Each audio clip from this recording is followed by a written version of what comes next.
Israel ने Gaza पट्टी पर एक बार फिर हमला किया है। 12 अक्टूबर की सुबह हुए इस हवाई हमले में कम से कम 51 लोगों की मौत हो गई है। वहीं करीब 281 लोग इस हमले में घायल हुए हैं। न्यूज़ वेबसाइट CNN ने फिलिस्तीनी स्वास्थ्य विभाग के हवाले से ये जानकारी दी है। ये हमले जटौन, सबरा, अल नफाक और टीटेल अल हवा के रिहायशी इलाकों के पास हुए। फिलिस्तीन के उप स्वास्थ्य मंत्री यूसुफ अबू अल-रिश ने बताया कि अभी भी कुछ लोग मलबे में दबे हुए हैं। उन्होंने आरोप लगाया कि इजराइल इसलिए रिहायशी इलाकों में हमले कर रहा है क्योंकि वो फिलिस्तीन को ज़्यादा से ज़्यादा नुकसान पहुंचाना चाहता है।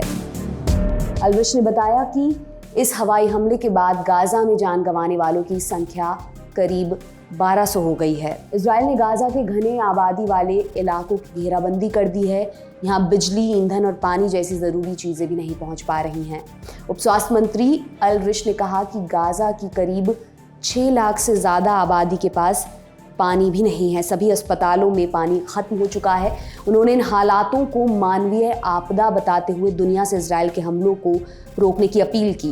न्यूज़ एजेंसी रॉयटर्स के मुताबिक गाजा का इकलौता बिजली स्टेशन 11 अक्टूबर को ईंधन खत्म होने के बाद बंद हो गया। ये पिछले कई दिनों से रुक रुक कर काम कर रहा था। बिजली के बिना लोगों के घर में पानी नहीं पहुंच रहा है। गाजा का दूसरी तरफ का बॉर्डर मिस्र से मिलता है। इसे भी मिस्र प्रशासन ने बंद कर दिया है। इसके चलते गाजा के लोग वहीं पर फंस गए हैं। वहीं दूसरी तरफ इजराइल ने इस युद्ध के लिए एक राष्ट्रीय आपातकालीन सरकार बनाने की घोषणा की है। इजराइल के प्रधानमंत्री बेंजामिन नेतन्याहू ने रक्षा मंत्री योआव गलांत, विपक्षी पार्टी के नेता MK बेनी गैंट्स के साथ मिलकर एक संयुक्त बयान जारी किया।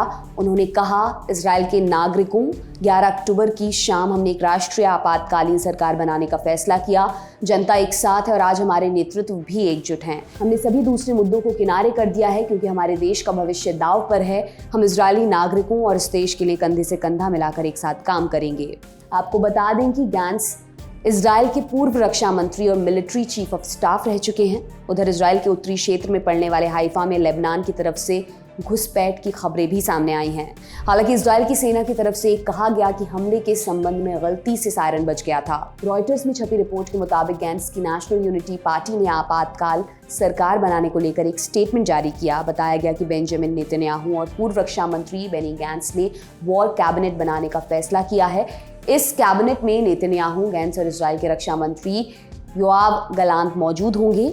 हालांकि अभी ये साफ नहीं हो पाया है कि नेतन्याहू की मौजूदा सरकार में सहयोगियों की भूमिका क्या रहेगी। रॉयटर्स ने इजरायली समाचार एजेंसी हारिट्स के हवाले से लिखा कि IDF के पूर्व चीफ ऑफ स्टाफ गादी इजेनकोट और रणनीतिक मामलों के मंत्री रॉन डर्मर पर्यवेक्षक के रूप में काम करेंगे। हमास से चल रहे संघर्ष के बीच इजराइल के उत्तरी छोर से अलार्म बजने की खबर आई। बताया गया कि वहां हमला हुआ है। इजराइल के हाइफा में रह रहे लोगों को सरकार की तरफ से कहा गया कि वो सुरक्षित स्थानों पर रहें। हाइफा में रह रहे एक भारतीय छात्र ने ललन टॉप को बताया, 11 अक्टूबर की रात 9:30 बजे भारतीय समय अनुसार आसपास अचानक सायरन बजने की आवाज़ आई। यहाँ लगे आयरन डोम भी एक्टिव हुए। हम सभी लोग अंडरग्राउंड चले गए। इजरायली अथॉरिटीज़ ने हमसे कहा कि सभी सुरक्षित स्थान पर रहें। छात्र ने बताया कि सरकार की तरफ से कहा गया कि सभी अपनी खिड़कियां बंद रखें, साथ ही लाइटें भी बंद रखें। उत्तर में खतरे को लेकर IDF के प्रवक्ता रियर एडमिरल डेनियल हगारी ने बताया कि वो एक फॉल्स अलार्म था। फिलहाल वहाँ कोई खतरा नहीं है।